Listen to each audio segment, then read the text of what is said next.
guys, today we're making what we call cabbage stuff. I'm not really sure what other people would call it. So I'm going to put some oil in our pan. Just enough to cover the bottom.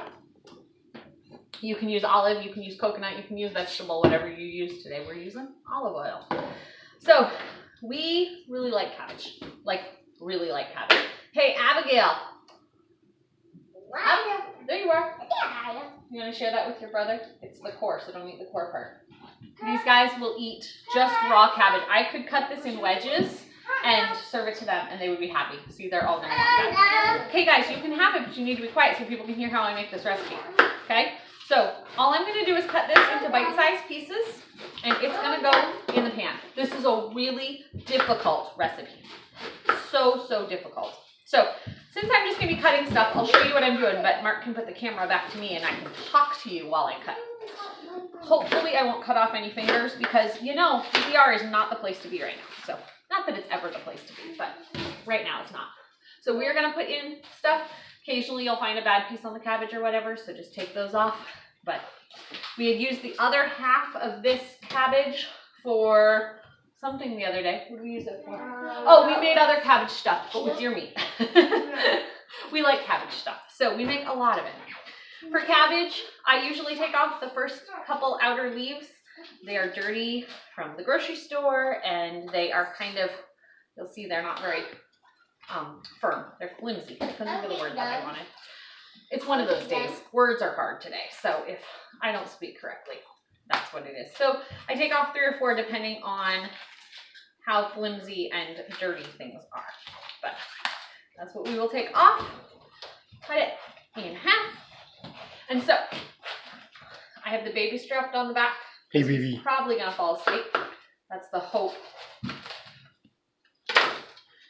Here we go. We hand those out. My kids never leave any of the scraps alone. It doesn't matter what I'm doing.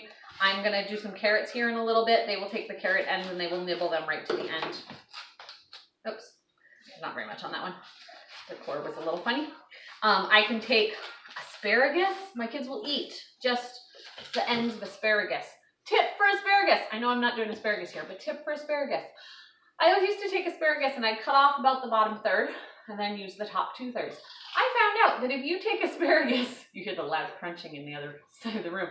If you take the asparagus, I'm going to pretend this is asparagus, be careful, and you bend it like this, wherever it breaks is where the woody part of the asparagus ends. And so I've had times where I've taken asparagus and I only get this much that's, you know, doesn't break off. But other times I get most of the length of it that doesn't break off. So I think it works out about the same, but we found that we don't have woody parts at the end that you sometimes get when you just do the chopping method. So it's a good tip. But the kids will eat the woody parts. They'll eat the woody parts. They just crazy. Munch on those. I can't keep anything away from my kids. My kids have tried to eat grass before. Not because they're hungry, just because they're like, what out here is edible? Not allowed to eat berries without asking. They now know that there's certain things they're not allowed to eat. But all of my kids, I have kids who have tried to eat dirt in the past too. So, you know, good for their immune system. Or they're just children, and that's what children do. So anyway, I'm still cutting cabbage. We like this a lot, so we're making a lot of cabbage. We're using a head and a half. A head and a half of cabbage. And we're going to be serving this on rice. So if you hear noise off to your what's going to be the left of the camera, it is Virginia. She has, how much water do you have in there? 10 cups. 10 cups of water. We're going to add 5 cups of rice. My children like to eat.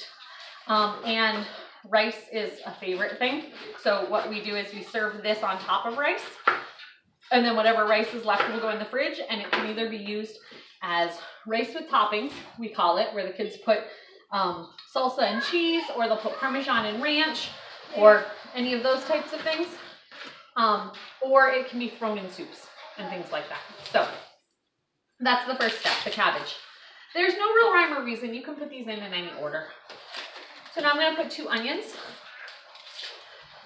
2 onions. The noise you hear in the background is a pencil sharpener. Old school pencil sharpener, which are so much better than new ones. We have an electric pencil sharpener, but we don't use it. This is one of those old ones you would have found at a school, you know, hooked to the wall, the one that you'd walk up to the front of the room so that you could sharpen your pencil.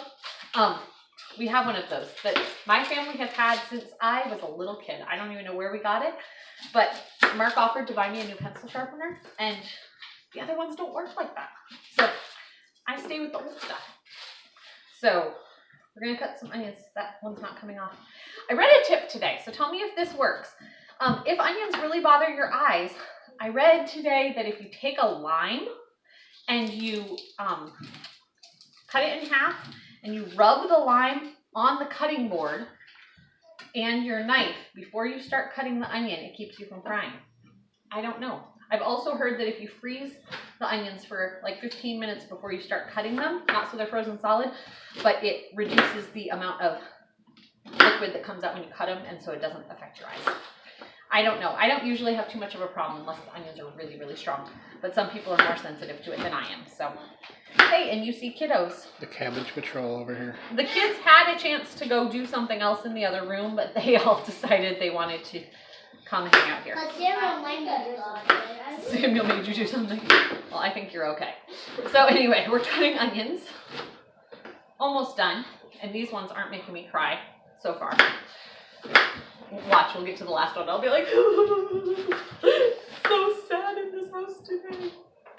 Okay, so next thing we're going to use is peppers. You can use peppers from the grocery store, fresh peppers. That's what I would normally use, but I haven't been getting fresh peppers right now. My mom had this bag and gave it to me a couple weeks ago. And so since I have this is what we're going to use. Right now I'm doing grocery pickup, so it's what's available at the store right now. And I don't know, I'm kind of picky about peppers. I've let the Walmart people pick out my stuff, and they've been pretty good about picking out things, but for some reason, peppers are something I don't want to risk. The next thing we're going to do is carrots.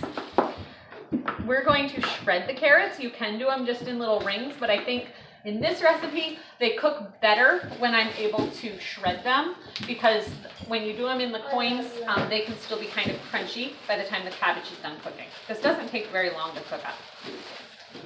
So we're going to, there's a piece of something on that one. Okay, so we're just going to take off the ends, and we're going to grate carrots. I don't know how loud that is, so I think you can still hear me, but Mark can show you where all the kids have now taken their cabbage. Remember, you can't lay down for eating. Yeah, no laying down to eat. They've all grabbed blankets and pillows and... I think it's nap time. Who wants nap time? Hey, I vote for a nap. I don't want a nap. No naps yet? Okay. You don't want a nap? Okay, so I'm grating up. Just grating up carrots. I'm going to do 4. My family really loves cooked carrots. I know some people might not, but my family likes them. Except Abigail. We made cabbage stuff the other day with coin carrots, and she said she didn't like them. So, but it's okay. She normally does. And so this is what we're doing. The next step, which I will show you in a minute, is we're going to cut up the kielbasa for this recipe. Can't even grate carrots. I'm going to hurt myself with the carrot stick. We also like this with Italian sausage. Hey, Virginia. No, never mind. I think he's still awake. Baby still awake? Yep. Okay. I thought he was asleep, and then I suddenly felt him digging into the back of my arm, so I decided he felt asleep. You can do this with lots of different types of meat, whatever you happen to have. So our go-to is kielbasa, because I have that in the freezer a lot. We use it for Brazilian beans, but we also use it for this recipe, and it's also nice to have once in a while just to put on the grill. We don't actually eat it that often, but it's something that we tend to have in the freezer. When I find Italian sausage on sale, we'll sometimes find it for $2 a pound, and we'll buy it at that price. And this works really well with Italian sausage. That's Virginia's favorite way to have it. But I haven't seen Italian sausage on sale recently, but I haven't been to that store recently because of everything else going on. We're doing Walmart pickup. If our smoke detector goes off, we have something on the burner, and it's a little smelly in here. You can't smell. It's not smell-o-vision, Virginia. It's okay. So Virginia is fanning. This is how we keep the smoke detectors from going off. So the other day we made this cabbage stuff. We had put, you can use different flavorings in this too, I guess is what I was going to say. You can, I'm going to use seasoned salt and seasoned pepper in this today. with the flavors that I have. But the other day we made a deer roast, and we put in garlic and onion and soy sauce. Can I have a paper towel, Virginia? Soy sauce and Worcestershire sauce. And we cooked that up in the crock pot all day. The next day, we made this, and we put the deer meat in it. So I put Worcestershire and soy sauce in this as its flavor. But not today. Thank you. Oh, she brought me a fork too, because she set me up for this and forgot the bowl. So we're going to throw garlic in here. And we don't measure. Yeah, a little more. There we go. Garlic is one of those things some people like, some people don't. We have certain people in the family not huge fans of garlic. Other people are, but we try to remember to not put too much in. So, Virginia, show them that move again.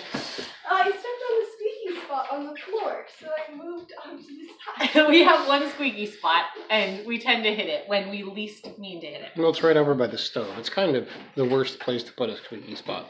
Yeah. So, Who put the squeaky spot there? was it one of you children? No one. I think it was Malachi. No.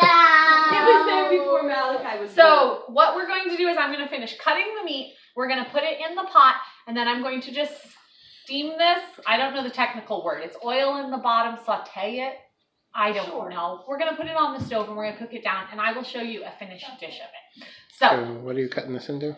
I'm cutting this. You can cut it into, I usually cut it in half and then like this, or you can cut it, quarter it, and cut it depending how small you want the pieces. Actually, I might quarter it because then you get more per bite.